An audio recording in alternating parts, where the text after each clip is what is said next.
అమ్మా praise the lord. నామంలో అందరికీ శుభాలు తెలియజేస్తూ ఉన్నాను.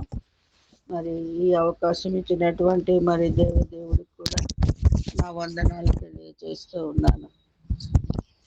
మరి వాక్య ధ్యానంలోనికి వెళ్ళడానికి ముందుగా మరి చిన్న ప్రార్థన చేసుకుందాము.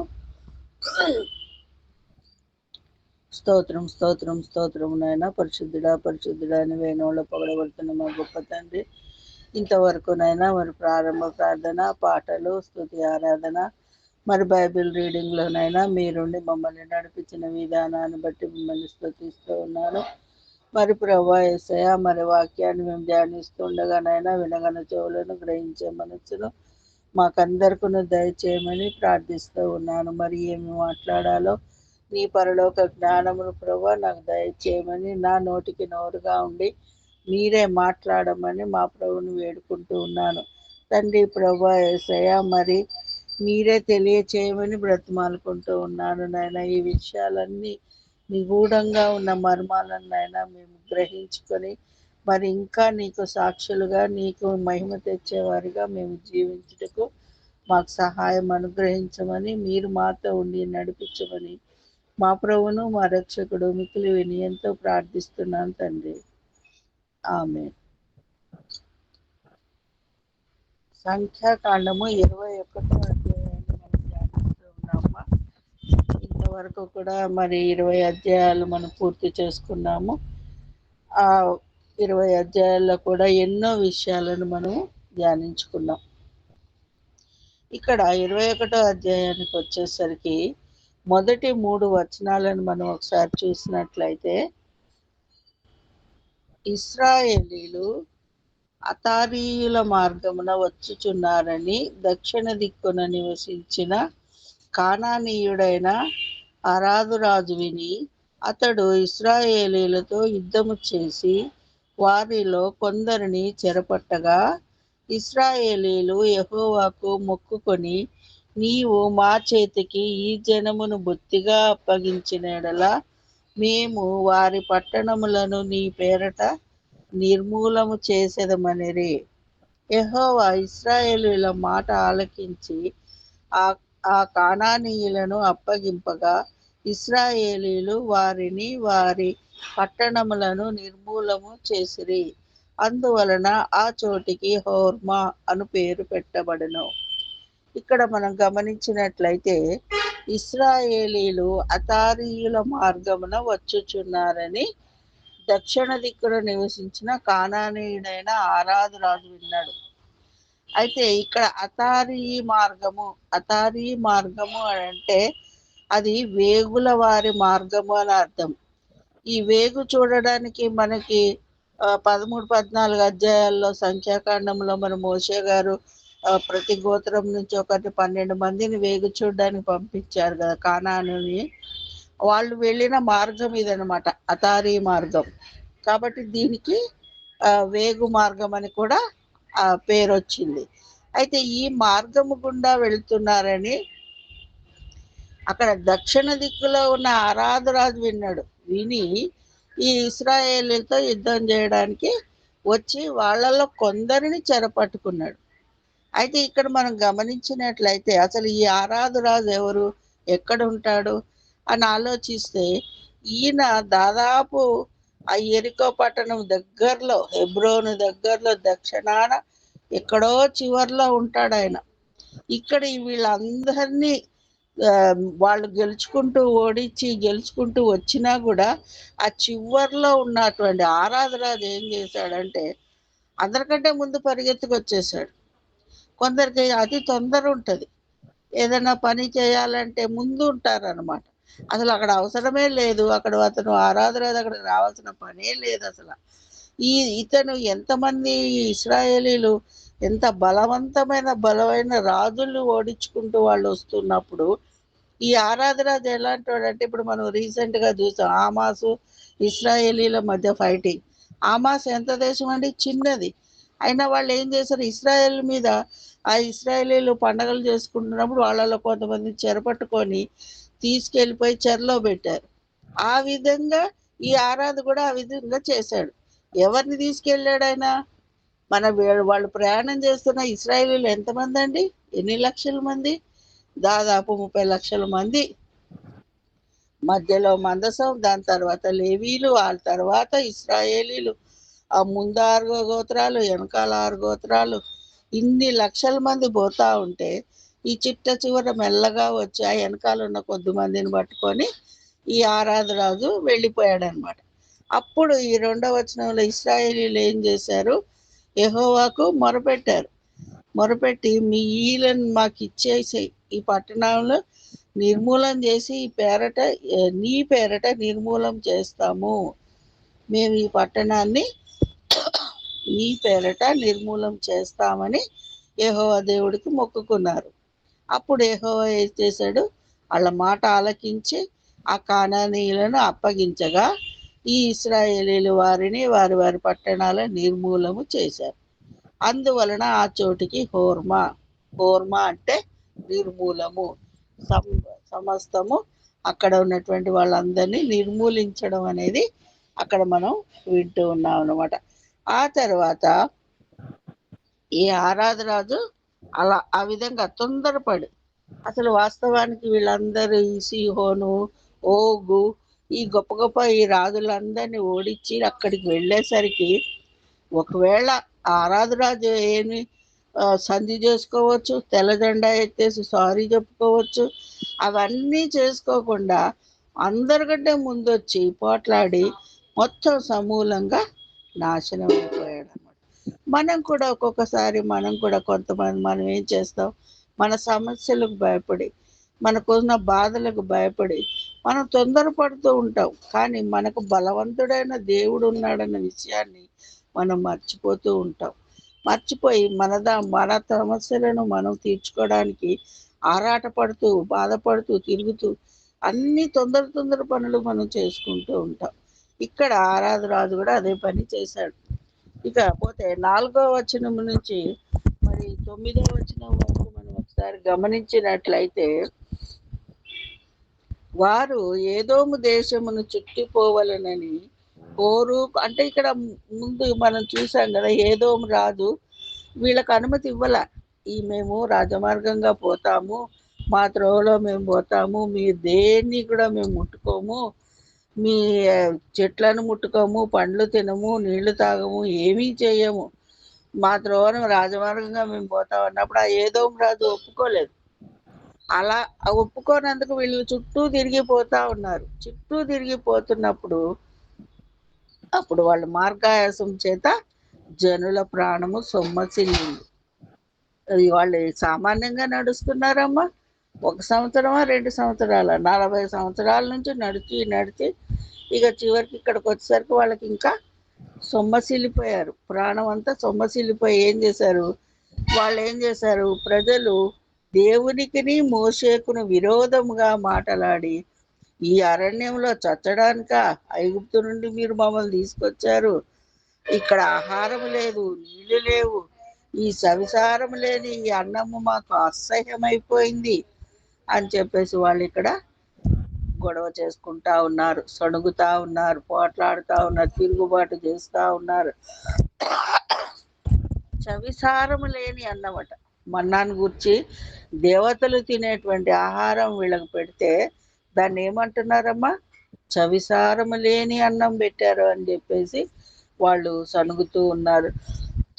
అందుకు యెహోవా ప్రజలలోనికి చాపకరములైన సర్పాలను పంపాడు. అవి ప్రజలను కరువగా ఇశ్రాయేలీలో అనేకులు చనిపోయి. ఇక్కడ మనం గమనించినట్లయితే ఈ ఇశ్రాయేలీలు ఐగుప్తు నుంచి బయలుదేరి ఈ కానాను దేశానికి వచ్చే లోపుగా వీళ్ళు దాదాపు ప్రతిసారి కష్టం కలిగినప్పుడల్లా దేవుడినిపై సనుక్కోవడం, మోసేపై తిరుగుబాటు చేయడం, ఇవన్నీ చేస్తూ ఇది దాదాపు 8వసారి వీళ్ళు ఈ విధంగా చేయడం అనమాట. 8వసారి దేవుడి పైన సణుక్కున్నారు. చేసుకొని మాకు ఆ ఐగుప్తులో సమాధులు లేవా, ఇక్కడ తెచ్చి అడవుల్లో సమాధి చేయడం ఏంటి, మమ్మల్ని తిండి తిప్పలు లేకుండా మమ్మల్ని ఇలా చేశారు, సవిచారము లేని ఆహారం పెట్టారు మాకు అని చెప్పేసి అక్కడ గోల పెడతా ఉన్నారు వీళ్ళు. అప్పుడు దేవుడికి కోపం వచ్చేసి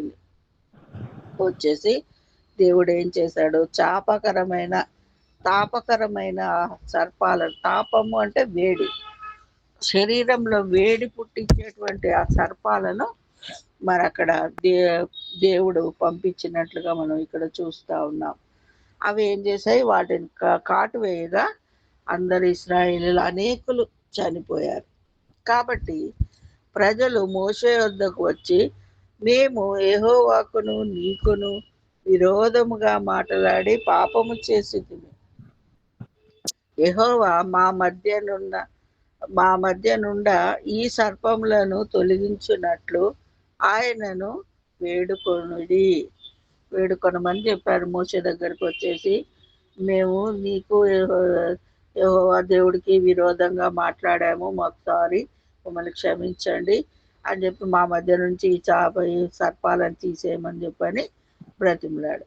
వీళ్ళు ప్రతిసారి తిరుగుబాటు చేయడం, మోషే దగ్గర వచ్చి మళ్ళీ బ్రతిమలాడడం, మోషే యెహోవాకు బ్రతిమలాడడం, మళ్ళా యెహోవా దేవుడు వాళ్ళని క్షమించడం.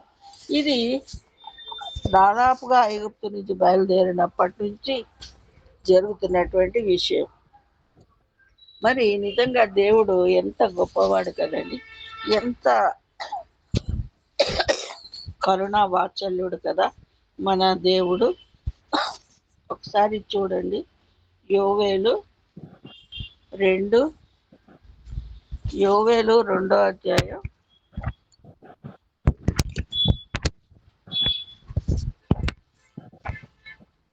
13-14 వచనాలు. దేవుడు ఎంతటి వాత్సల్యకరుడో మనకి ఇక్కడ చూపిస్తా ఉన్నాడు. మీ దేవుడైన యెహోవా కరుణా వాత్సల్యములు గలవాడును, శాంతమూర్తియు, అత్యంత కృపగలవాడునై ఉండి, తాను నిర్దేశించిన కీడును చేయక పశ్చాత్తాపపడును గనుక మీ వస్త్రములను కాక మీ హృదయములను చింపుకొని ఆయన తట్టు తిరుగుడి. ఒకవేళ ఆయన మనస్సు త్రిప్పుకొని పశ్చాత్తాపపడి మీ దేవుడైన యెహోవాకు తగిన నైవేద్యమును పానార్పణమును మీకు దీవెనగా అనుగ్రహింపడని ఎవడు చెప్పగలడు? నిజంగా దేవుడు ఎంత కరుణ వాత్సల్యం గలవాడు కదండి, ఎంత శాంతమూర్తి, అత్యంత కృప కలిగినటువంటి వాడు. అయితే ఇప్పుడు మనం చేసిన తప్పుల్ని మరి క్షమించమని అడిగినప్పుడు తప్పకుండా క్షమించే గొప్ప మనసు ఆ దేవుడికి ఉందండి. కానీ మనం ఏం చేస్తూ ఉన్నాం, మన అవిధేయత వలన, అవిశ్వాసం వలన, మనం మూర్ఖంగా మనం బలవంతుడైన మన దేవుణ్ణి మర్చిపోయి మన సొంత బలం మీద, మన సొంత తెలివితేటలతో మనం ప్రవర్తిస్తూ ఉంటాం. ఏ పనికైనా దేనికైనా మనం దేవుణ్ణి ముందు పెట్టుకుని మనం నడిచినట్లయితే ఆ సమస్తము కూడా మనకి విజయాన్ని మనం పొందుకునే వారిగా మనం అక్కడ ఉంటూ ఉంటాం.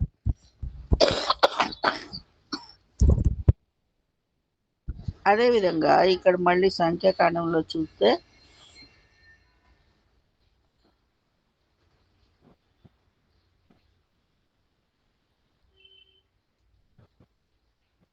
అయితే వాళ్ళు ఏం చేశారు, ఇక్కడ మరి తాపకరమైనటువంటి సర్పాన్ని మాకు తొలగించమని చెప్పేసి వీళ్ళు మోసే దగ్గర వేడుకున్నప్పుడు, అప్పుడు మోసే 8వ వచనం, మోసే ప్రజల కొరకు ప్రార్థన చేయగా, యెహోవా నీవు తాపకరమైన సర్పపు వంటి ప్రతిమను చేయించి స్తంభము మీద పెట్టుము, అప్పుడు కరవబడిన ప్రతివాడును దాని వైపు చూచి బ్రతుకును అని మోషేకు సెలవిచ్చాడు. కాబట్టి మోషే ఇత్తడి సర్పం ఒకటి చేయించి స్తంభము మీద దాన్ని పెట్టాను. అప్పుడు సర్పము చేదు కాటుకు తినిన ప్రతివాడు ఆ ఇత్తడి సర్పంను నిదానించి చూచినందున బ్రతికెను. తర్వాత ఇశ్రాయేలీయులు సాగి ఓబోతులో దిగిరి. ఇక్కడ వరకు మనం ఇత్తడి సర్పం గురించి మనం చూస్తూ ఉన్నాం. ఈ ఇత్తడి సర్పం అనేది మరి యేసుప్రభుల వారికి సాదృశ్యంగా మనకి ఇక్కడ కనబడుతూ ఉంది. మనం ఒకసారి యోహాను సువార్త 3వ అధ్యాయం చూడండి అమ్మా. యోహాను సువార్త 3వ అధ్యాయం 14-16 వచనాలు ఒకసారి చదువమ్మా.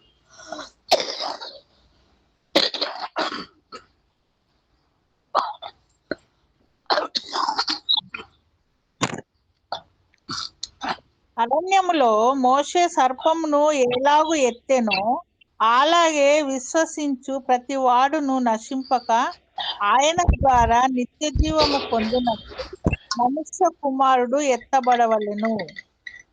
దేవుడు లోకమును ఎంతో ప్రేమించెను కాగా ఆయన తన అద్వితీయ కుమారునిగా పుట్టిన వాని యందు విశ్వాసం ఉంచి ప్రతి వాడును నశింపక నిత్య జీవము పొందినట్లు ఆయనను అనుగ్రహించెను. చాలు. ఇక్కడ మోషే అరణ్యంలో ఈ సర్పాన్ని ఎత్తినట్టు మరి అక్కడ యెహోవా దేవుడు ఎత్తబడి ఉన్నాడు, సిలువ పైన ఎత్తబడి ఉన్నాడు. అయితే మనం కూడా అతన్ని ఎందుకు ఆ విధంగా సిలువ పైన వేలాడవలసి వచ్చింది? కేవలము మన పాపముల నిమిత్తము, మన ఒక్క తప్పిదాల గురించి, మనం చేసిన ప్రతి తప్పిదాలకి అన్నీ తన పైన వేసుకొని యెహోవా దేవుడు సిలువ పైన వేలాడడం అనేది అక్కడ జరిగింది. కాబట్టి ఇక్కడ ఈ సర్పాన్ని చూసి ఈ ఇశ్రాయేలీలు ఏం చేస్తా ఉన్నారంటే, దాన్నే ఒక దేవుడు ఇంకా దీన్ని చూసుకుంటే చాలు అన్నట్లుగా అదొక విగ్రహం అయిపోయింది వాళ్ళకి. అయితే అనాది నుంచి వాళ్ళు ఏం చేస్తూ ఉన్నారు, ఆ బొమ్మని తీసుకొని వెళ్తూ ఉన్నారు, ఆ సర్పాన్ని తీసుకొని వాళ్ళతో పాటుగా దాన్ని కూడా వాళ్ళు పూజిస్తూ ఉన్నారు. అటువంటి దాన్ని ఏం చేశాడు హిజ్కియా రాజు, తెలుసు కదా మనకి, 2వ రాజులు 18వ అధ్యాయం 3-4 వచనాలు అసలు చూడమ్మా. 2వ రాజులు తన పితరుడైన దావీదు చేసినట్లు అతడు యెహోవా దృష్టికి పూర్ణముగా నీతిని అనుసరించెను. ఇదేనమ్మా 18వ అధ్యాయము 3-4 వచనాలు. ఆహాబు తన గృహ నిర్వాహకుడగు ఓబద్యాన్ని పిలిపించెను. ఈ ఓబద్య యెహోవా యందు బహు భయభక్తుడు గలవాడే. యెజబేలు యెహోవా ప్రవక్తలను నిర్మూలం చేయుచుండగా గుహలో ఏబదేసి మందిగా కాదమ్మా, కరెక్ట్. తన పితరుడైన దావీదు చేసినట్లు రెండవ రాజులు పూర్ణముగా నీతిని అనుసరించెను. ఉన్నత స్థలములను కొట్టివేసి విగ్రహములను పడగొట్టి దేవతా స్తంభములను పడగొట్టి మోషే చేసిన ఇత్తడి సర్పమును భిన్నములుగా చేసెను. దానికి ఇశ్రాయేలీయులు నెహుష్టానను పేరు పెట్టి దానికి ధూపము వేయుచు వచ్చి ఉండిరి. అతడు ఇశ్రాయేలీయుల దేవుడు. చాలు. అంటే అక్కడ అప్పుడు హిజ్కియా వరకు కూడా అది ఉన్నదన్నమాట. ఆ సర్పాన్ని వాళ్ళు నెహుష్టాన్ పేరు పెట్టుకొని ధూపం వేసుకుంటూ వీళ్ళంతా ఉన్నారు. అది అంతవరకు మనకి అక్కడ మనకు కనిపిస్తూ ఉంది. అయితే ఇక్కడ మళ్ళీ తర్వాత 10వ వచనం నుంచి మనం ఇక్కడ సంఖ్యాకాండము 10వ వచనం నుంచి చూసినట్లయితే 10వ వచనం నుంచి 20వ వచనం వరకు ఇక్కడ వీళ్ళు ఏం చేస్తూ ఉన్నారంటే, ఈ అనేక రాజ్యాలను దాటుకుంటూ వాళ్ళు కానాను దేశానికి వస్తూ ఉన్నారు. దాదాపు 9 ప్రాంతాలు వాళ్ళు దాటుకుంటూ వస్తూ ఉన్నారు. ఒకసారి అది చదువమ్మా, 10వ వచనం నుంచి 20 వరకు చదువు. సంఖ్యాకాండం. తరువాత ఇశ్రాయేలీయులు సాగి ఓబోతులో దిగిరి. ఓబోతులో నుండి వారు సాగి సూర్యోదయ దిక్కున అనగా మోయాబు ఎదుట అరణ్యమందలి ఇయ్యే ఆబారీము నొద్ద దిగిరి. అక్కడ నుండి వారు సాగి జెరేదు లోయలో దిగిరి. అక్కడ నుండి వారు సాగి అమోరీయుల పొలిమేరల నుండి వచ్చి ప్రవహించి అరణ్యమందు సంచరించి అర్నోను అద్దరిని దిగిరి. అర్నోను మోయాబీయులకును అమోరీయులకును మధ్య నుండు మోయాబు సరిహద్దు. కాబట్టి యెహోవా సుడిగాలి చేతనైనను ఆహేబును అర్నోనులో పడు ఏరులను 6 దేశ నివాస స్థలమునకు తిరిగి మోయాబు ప్రాంతములకు సమీపముగా ప్రవహించు ఏరుల మడుగులను పట్టుకొనెనను మాట యెహోవా యుద్ధముల గ్రంథంలో రాయబడి ఉన్నది. అక్కడ నుండి వారు బేయేరుకు వెళ్ళిరి. యెహోవా జనులను పోగు చేయుము, నేను వారికి నీళ్ళిచ్చేదనని మోషేతో చెప్పిన బావి అది. అప్పుడు ఇశ్రాయేలీయులు ఈ పాట పాడిరి. వద్దాం చాలమ్మా. చదువమ్మా 20 దాకా చదువు. ఈ పాట పాడిరి. బావి ఉబుకుము, దాన్ని కీర్తించుడి.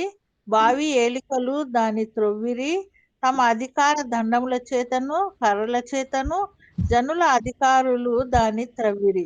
వారు అరణ్యము నుండి మత్తాను నుండి నహాలియేలుకును, నహాలియేలు నుండి బామోతుకును, మోయాబు దేశమందలి లోయలోనున్న బామోతు నుండి ఎడారికి ఎదురుగానున్న పిస్గా కొండకు వచ్చిరి. ఇక్కడ దాదాపు వీళ్ళు 9 ప్రాంతాలు లాస్ట్ పిస్గా కొండకు వచ్చారనమాట వీళ్ళు.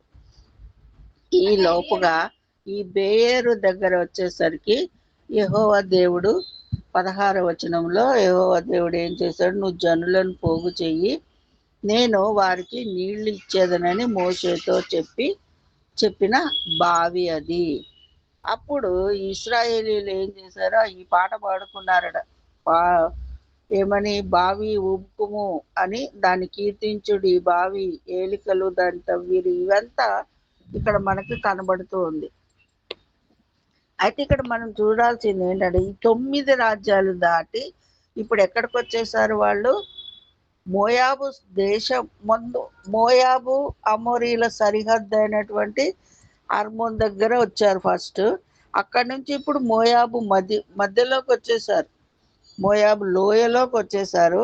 అక్కడి నుంచి పిస్గా కొండ మీద ఎక్కి చూస్తే ఒక పక్క ఎడారి, ఇంకో పక్క రాజ్యాలు.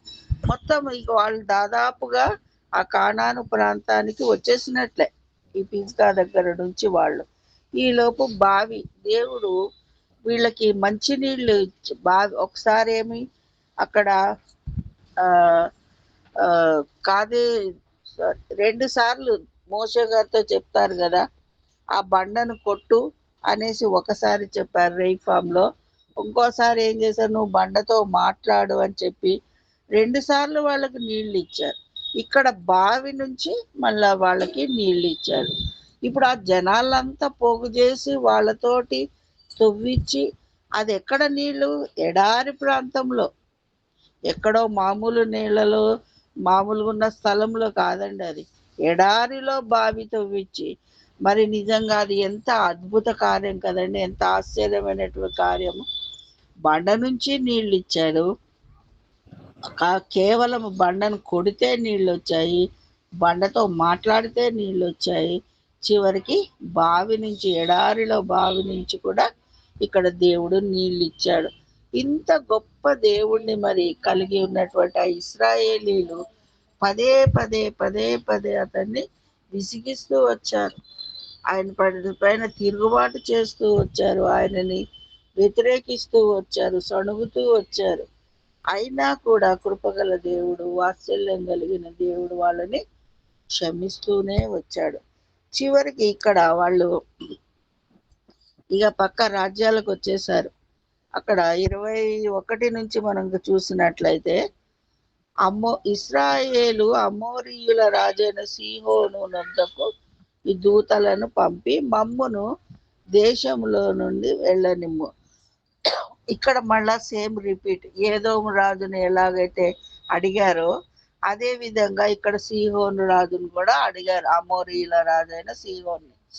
మమ్మల్ని ఈ రాజమార్గం గుండా పోనివ్వండి, మా త్రోవలో మేము మా దేశానికి కానానికి పోతాము, మిమ్మల్ని ఏమీ అనము, మీ పొలములకైనను ద్రాక్ష తోటలకైనను పోము, బావుల నీళ్లు తాగము, మేము నీ పొలి మేలు దాటు వరకు రాజమార్గంలోనే నడిచిపోతామని అతనితో చెప్పారు. అయితే ఈ సీహోను ఏం చేశాడు, ఇశ్రాయేలీలను తన పొలి మేరలను దాటనీయలేదు. మరియు సీహోను తన సమస్త జనమును కూర్చుకొని ఇశ్రాయేలీలను ఎదుర్కొనుటకు అరణ్యములోనికి వెళ్ళి యాహాజుకు వచ్చి ఇశ్రాయేలీలతో యుద్ధము చేసెను. ఆ ఇశ్రాయేలీలు వానిని కత్తివాత హతము చేసి వాని దేశమును అర్నోను మొదలుకొని ఎబ్బోకు వరకు అనగా అమ్మోనీయుల దేశం వరకు స్వాధీనపరుచుకొనిరి. అమ్మోనీయుల పొలిమేరలు దుర్గమైంది. ఇక్కడ ఈ సీహోను ఈ ఓగు అనే వాళ్ళు ఎంత బలవంతులైన రాజులు అంటే, ఒకసారి ఆమోసు గ్రంథము, ఆమోసు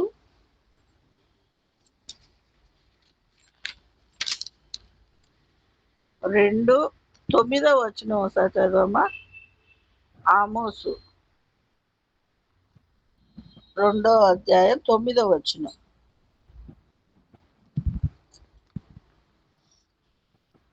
ఆమోసు యోవేల్ కిందే ఉంటుంది.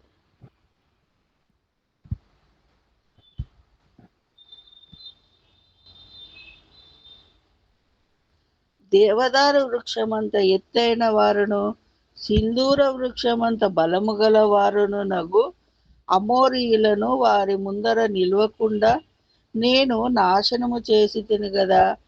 పైన వారి ఫలములను క్రింద వారి మూలమును నేను నాశనము చేసి తిని గదా.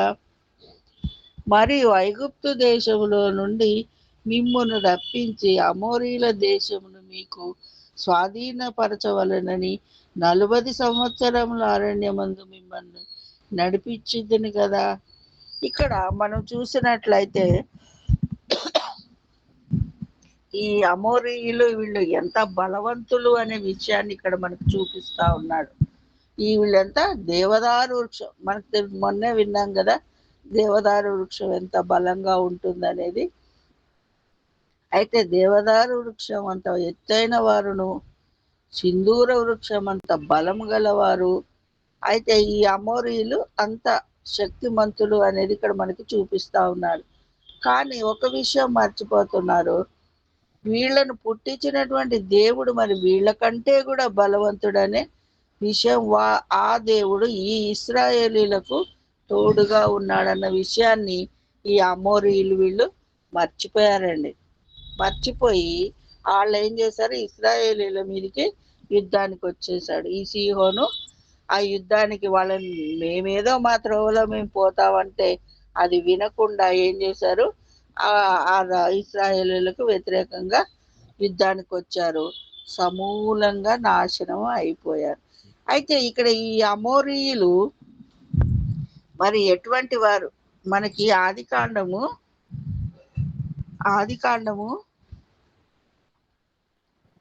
15వ అధ్యాయం 16వ వచనం ఒకసారి చూడమ్మా. ఆదికాండం 15:16.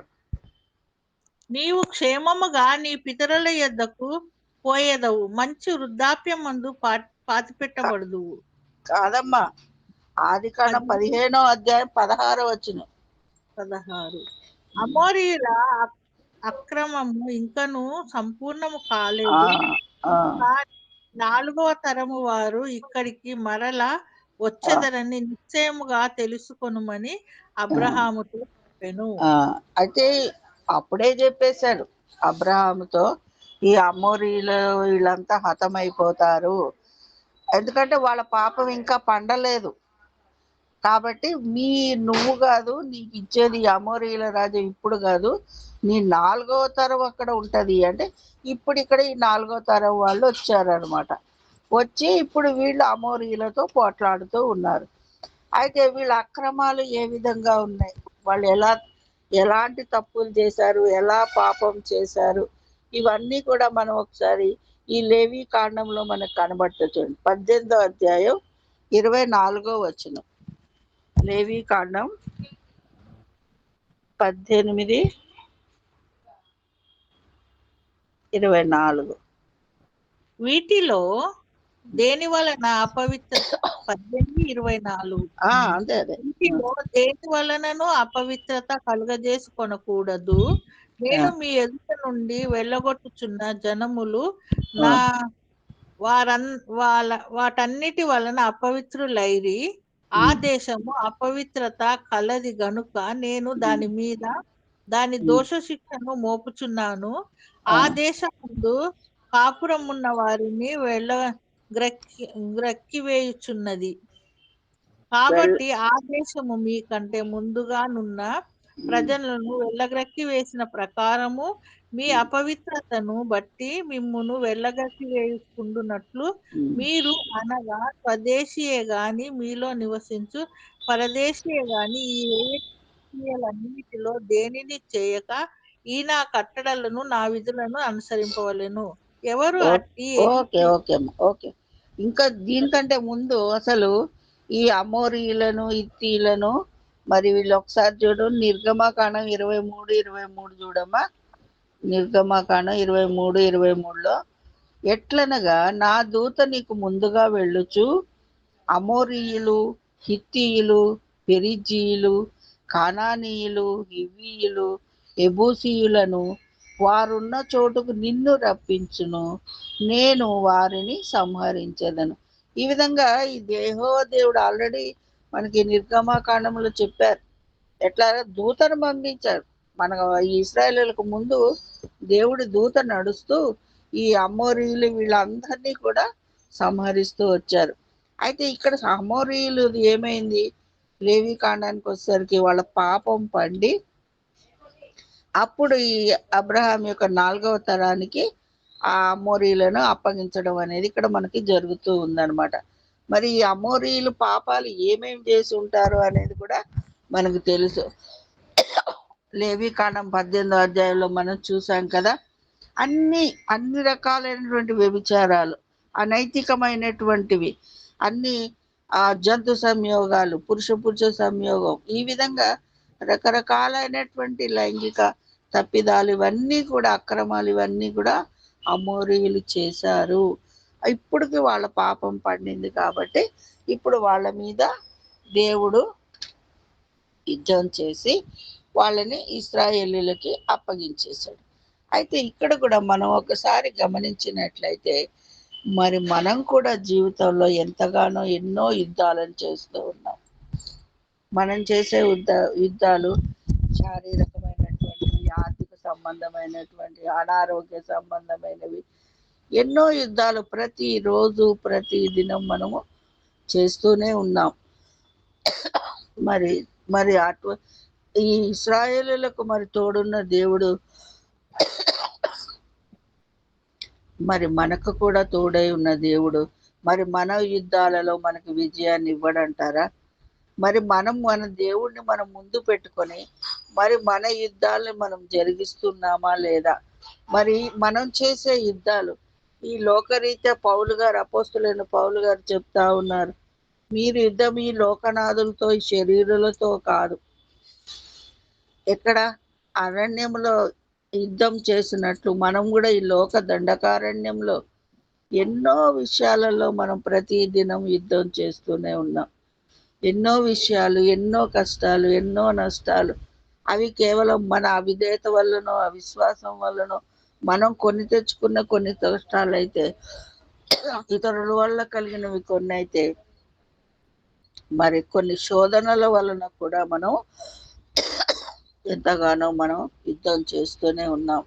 ఈ ప్రతి యుద్ధంలో కూడా మరి మన నిమిత్తము మరి మనను వెలపెట్టి కొనుక్కున్న మరి యెహోవా దేవుణ్ణి మనము గుర్తు చేసుకుంటూ ఉండాలి.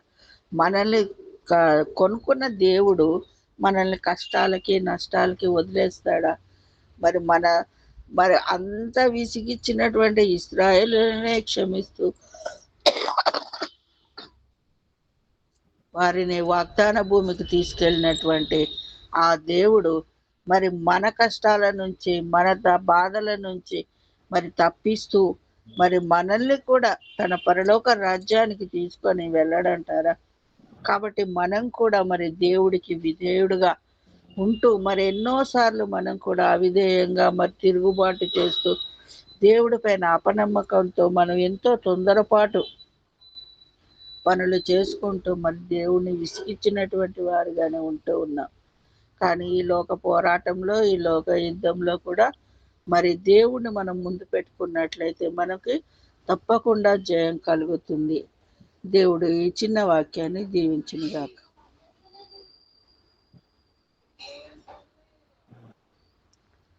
లాస్ట్ సారీ అమ్మా, ఈ ఓగు కూడా సేమ్ అటువంటి ఈ సీహోను తర్వాత ఓగు దేశానికి వచ్చారు. ఆ ఓగు బాషాను రాజైన ఓగును కూడా మరి యెహోవా దేవుడు ఈ ఇశ్రాయేలీయులకి అప్పగించాడు. ఈ సీహోను కంటే కూడా ఈ ఓగు బలవంతుడైనటువంటి వాడే, అయినప్పటికీ కూడా దేవుడు ముందు బలహీనుడే. ఈ విషయం మనకి లాస్ట్లో సంఖ్యాకాండం 21, 33, 31 నుంచి ఒకసారి చూడమ్మా. అట్లు ఇశ్రాయేలీయులు అమోరీల దేశములో దిగిరి మరియు యాజేరు దేశమును సంచరించి చూచుటకై మోషే మనుష్యులను పంపగా వారు దాని గ్రామములను వశము చేసుకొని అక్కడ నుండి అమోరీలను తోలివేసిరి. వారు తిరిగి బాషాను మార్గంగా వెళ్ళినప్పుడు బాషాను రాజైన ఓగును అతని సమస్త జనమును ఎద్రేయిలో యుద్ధము చేయుటకు వారిని ఎదుర్కొన బయలుదేరగా యెహోవా మోషేతో ఇట్లనెను, అతనికి భయపడకుము, నేను అతనిని అతని సమస్త జనమును అతని దేశమును నీ చేతికి అప్పగించి తిని, నీవు హెష్బోనులో నివసించిన అమోరీల రాజైన సీహోనుకు చేసినట్టు ఇతనికి చేయుదు. కాబట్టి వారు అతనిని అతని కుమారులను అతనికి ఒక్కడైనను శేషించకుండా అతని సమస్త జనమును హతము చేసి అతని దేశమును స్వాధీనపరుచుకున్నది.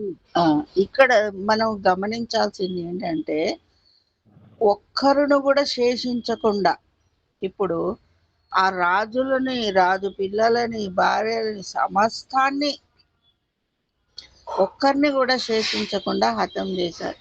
ఏ ఒక్కరిని వదిలేసినా మళ్ళా వాళ్ళు పెరిగి పెద్దవాళ్ళై మళ్ళా వీళ్ళకి విరోధులుగానే తయారవుతారు. కాబట్టి మొత్తం సమూలంగా నిర్మూలం చేశారు, నిర్మూలం.